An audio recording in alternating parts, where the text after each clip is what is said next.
Alright guys, it's your man MD Ready. Welcome. Please make sure you guys like, share, and subscribe. On yesterday, the 23rd, June 23rd, I talked about the New York court ruling. That I did that on my IG Live, of course. Please make sure you guys check out my Instagram at MD_ready so you can see my excitement and my thinking behind it. Because I had quite a few people calling me. But that's not what we're here to talk about today. Here we are here to talk about my travel loadout. Some of the things I'm going to show you, you've seen before. Some things may be new. So I know a lot of people are big on the Maryland carry stuff, and they may be interested in what I carry, right? So getting into it. So let's get the elephant out the room. Of course, you guys know that typically I'm carrying some type of pistol, but it's bigger than just a pistol to me when you travel. So depending on where you go, some laws allow for you to have loaded rifles and shotguns when you're driving. Some do not. So just be aware of where you're traveling to and the state you're going in. So typically, I do not have loaded long guns, but pistols. Definitely keep pistols. So we're going to talk about some pistols right now. So getting an elephant out the room, let's talk about firearms. You guys may have seen this. This is my 7.5-inch build. Okay, it is an AR pistol.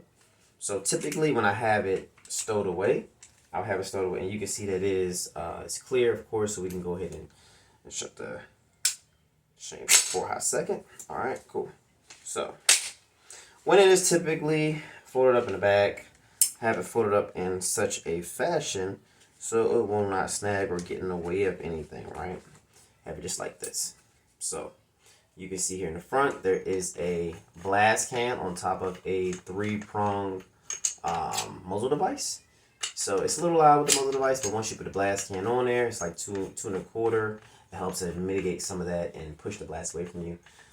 So some people like to put these fancy what are the compensators, but they make these guns super loud and you get burnt powder all over the place. So in the event, on top, the optic is going to be a field and stream. Some people may hate that, but who cares? Because I've had one of these run for 5 years and break on a gun that I've used that I beat the crap out of. But that's why you also have backup sighting system on a gun that you're actually going to use to defend your life. This is not just a range toy, right? Because I have certain guns that are just range toys. There's certain guns that I will actually use to defend my life. Any gun can be used to defend your life, but there are certain ones that primary purpose of use is for a range toy. And this one is something that I travel with, I abuse, and I train with. Okay, so that's how I would whip it out when it comes out of the bag. You see here I have a band. When people use to advertise their business stuff, this one is a fatherhood one from when I was my kid's PTO president some years ago, and it works perfect. I learned about wrapping your sling up like this from some of the USASOC guys I used to support some years ago. I have a hand stop at the bottom. Works good. I have the front sling swivel on a 45-degree angle pick rail setup. I have a green light. I know some people are not going to like the green light, but it is okay. It works. It's bright.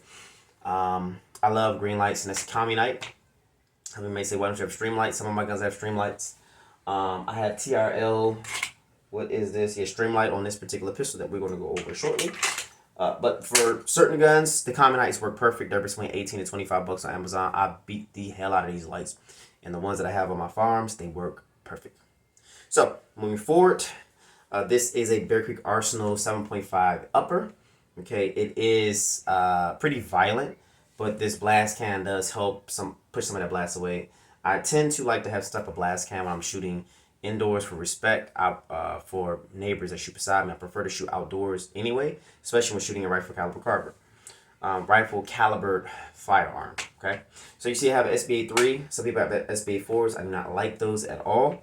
They're okay, but they're bulky and they just take too much space. Sylvan, what is it? A folding brace piece here, and a typical M4, M4 style sling. Boom. On an Anderson lower, you can see the little horse thingy, right? Anderson lower with one of their Anderson polished triggers. That's pretty much it as a side charger. That's it when it goes to this particular setup here. Now we're going to move on. Now, for the other firearm that I have, the other firearm is going to, oh, and of course, got to be double magged up. These are 145, excuse me, no, 45 grain of 180 varmint loads, okay? So I have 20 rounds each. And the reason I have this is because when placed inside this particular firearm, it's nice and compact. Nice and compact, right? Nice and compact. So I have 40 rounds of a few Hornets that'll do what they need to do, need be. And then in my bag, I have, oh, speaking of that, I didn't even mention I had a bag, right? But you gotta, I'm not walking around with a trash bag with guns and equipment. But before I get to the bag, I have my Glock 26 in a priority, what is this? A priority 1 holster. Really good holster. And if you have some, I would say like suppressed height sights or some high vis sights, they have the space in there for you to be able to fit those, right? So priority 1 holster, really nice belt clip. I did heat it up and bend it slightly so it'll be a little tighter for me because, you know, it was a little bit of space in between. And sometimes I don't wear super thick belts, so I just wanted to make sure that it would not come up when I draw, because you got to practice with your stuff, because you don't want to be out in the field or out and about, and then you need to use it, and then you draw, and the whole holster come up. Like, you know, you messed up, right? So, priority 1 holster, okay? I wear this in a waistband typically, but this particular day is on my 3 o'clock position, okay? So, moving forward. Firearm is clear. This is a Glock 26, okay? With a TRL 6 light on it. Puts a little bit of weight in the front. As you can see, I have one of those stainless steel recoil springs, okay? And it's clear, of course. I did some light stippling up here on this area here. This is the slide lock takedown thingy. So, yeah, I did the stippling myself. I put a little extra stippling here because I get sweaty. Then you see some along here. I shaved off the finger groove, okay, to smoothen it out. I don't really care for the finger groove very much. I like how the Gen 5s are. And I did some stippling on the base plate of this magazine. So the magazine is this typical 10 round with a +2 base plate extension. And I have some hollow points that I don't remember the name of. And these particular hollow points are used, not used for, first you know what they're used for. But these particular hollow points are 100 grain, okay? And, you know, they're going to be a little less recoil than the 115 I typically carry. But at the end of the day, they'll get the job done. Make sure you practice with the ammo that you carry. So, now, next, you should see how it fits. Fits very well, okay? And it gives me a nice full purchase on this firearm. So it'll feel more like my Glock 19. Okay, and it's not too big, not too bulky. So that would be up here. And this light is nice and bright with a laser on it. I don't know if you guys can see the laser. Yeah, the laser. So yeah, works good. And usually I'll take some glow-in-the-dark paint and I'll put it on the white of my standard sights, so that in a situation where I do need to have some low light, maybe something happens with my light, then I will have the ability to still be okay. Now, I'm also carrying a K-bar. Okay, I'm carrying a K-bar. All right, I love the K-bar. Pretty awesome knife. You know, easy to jab. Do what you need to do. God forbid somebody trying to go for your gun. Rip it out real quick. Cut across them if you need to. Do whatever. I'm not skilled at knife fighting. I have no interest of using a knife. I just want to have a backup and as a last resort, so I can grab something quickly and get the slice and do what I need to do. But God forbid I even need to have some, let somebody get that close to me. So I have my wallet. One of my coworkers yesterday was like, "Yeah, your wallet's super thick." A little bit, right? But it has everything I need. It has all my... If I can only have one carry permit, that would alleviate like 5 freaking cards in my wallet. So my wallet would be maybe a couple millimeters thinner. But I have my business cards and all kind of other stuff in here. So, you know, you gotta do what you gotta do. It's just part of the life. Okay? So, besides that, I also have pepper spray. Everybody should carry pepper spray. And this one is easy to be deployed. I make sure that that little hole there is clear because it can get dust and stuff built up in there. So I want to make sure you clear it every now and then or check it, right? So this one, lift up the back, spray, you're good to go. It fits in my pocket easily. You can get that at your local Walmart. But I like Saber. Saber works really well.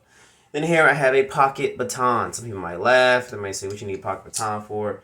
Just in case you get, you know, somebody gets kind of... Every situation does not require for someone to be shot. Honestly, if you get into a dispute with somebody, they're being really aggressive and you're trying to create distance, like take a step back and take a step forward, make sure that they are getting a little irate. I think mace will do it, but God forbid that mace doesn't do it and you're not able to move away from them, then maybe you can take out your baton. You know, you don't need to shoot or kill every single person. Like you can stop a threat without using a firearm all the time, right? So sometimes if you only carry a firearm, that's like the analogy that I'm sure you have heard of. You know, if you carry a hammer, then everything looks like, if the only tool you have is a hammer, everything looks like a nail. You have to be pretty diverse in your ability to see situations, and also just being aware will help to bless you. So this is a baton. It has a little glass break on the back, so it's a multi-tool actually. So it is a short, snubby baton, right? So, you know, this is solid steel. You go whack somebody with this on their arm, something like that, I'm sure they'll think twice. And, you know, it doesn't take much to break a arm bone, right? Or knock somebody upside their head. Don't do that at deadly force. Be careful. So, or it's situational based. We have a different discussion about that. Now, I also have a flashlight, right? So, one thing I meant to mention about this particular baton is that even if you don't deploy it all the way, and you just take it out and hit somebody like such, it could be used as a blunt force tool. It could be. You know, you may not need to whack somebody to death. Even this mace, the base of it is a hard metal of such. You can use it as a blunt force tool if you need to. This little flashlight that I got, that's kangaroo light. It has these little hard edges on there, and it can be used as a blunt force tool. But more importantly, light is a good tool for seeing what the hell is going on, and also identifying someone or something, or shedding light, literally shedding light on someone's location, and everybody kind of sees like, damn, you're trying to light away, what's going on? So nobody wants to be seen when they're doing something they don't have any business doing. Also, you always need a pen. You never know what you need to write down. Write your number down. Um, Write down something quick, because maybe you don't have access to your phone is in your pocket. But the first thing you grab is your pen. Got a piece of paper. You need to sign some documents. When you do business, you always need to sign documents, right? But it also has a glass break on the back, and also can be used as a blunt force tool, right? You hit a couple of those soft areas, those pressure points. Personally, leave you alone. Okay. Chapstick, because I got big lips. And they definitely need to make sure that they're moist. You don't want to have lips and they be dry and cracked. That don't look right. So, yeah, I don't. You might be able to use this as some type of defense tool. I don't know, but this is just for, your overall well-being, because chapped lips are not nice. Don't do that. Don't do that. Also, a knife. This is a Smith's knife. I keep this sharp and very sharp actually, because it's used quite often. Had this knife for a little over a year or two. I actually got this in South Carolina because I forgot my knife. And you never realize how often you need a knife until you don't have one. I didn't realize that because, damn it, I use a knife to adjust sights, even iron sights, right? Even to adjust iron sights, use a knife as a screwdriver, cut open boxes. If something's in your way, just to cut it real quick. Even a piece of thread on your clothing to cut it. When you do not have a knife, that day that you do not decide to take your knife out, then you realize how valuable it is. And again, it's a hard plastic. You don't have to, I'm not specialized in cutting and slicing people up. You don't have to try to stab everybody, but it's a multi-purpose tool, right? You can use it to open the boxes. You can use it as a blunt force device. Then you can use it as a pokey slicey thing if you need to, God forbid, right? So, now, magazine. I am carrying a Polecraft magazine. I love this magazine. I have this set for my Glocks, typically, right?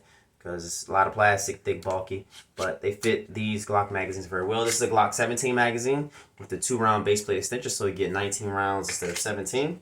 So what I'll typically do is, since the blessing is that even though that this Glock 26, this is a Glock 26 magazine, that's fine, but I can drop this Glock 26 magazine out and put in this Glock 17 magazine, right, if need be.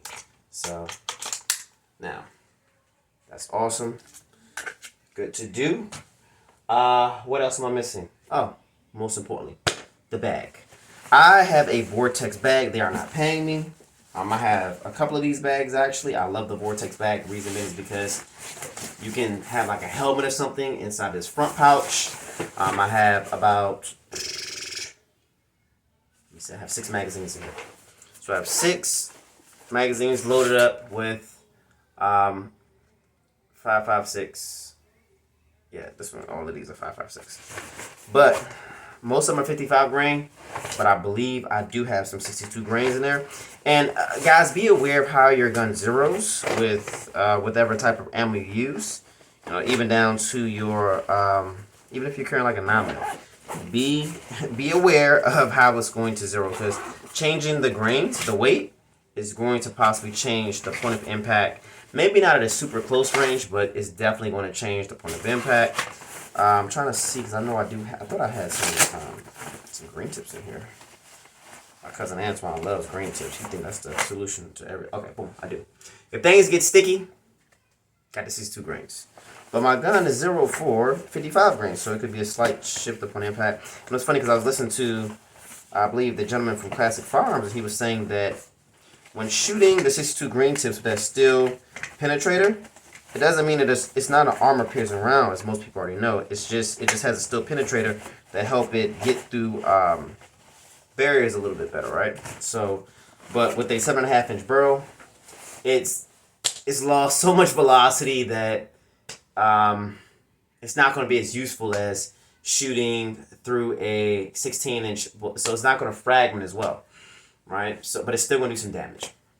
That's why I prefer to have the hollow points, because maybe it'll still have a little bit of expansion and it should not over penetrate. But getting at 11.5 and further, you increase the chance of proper fragmentation.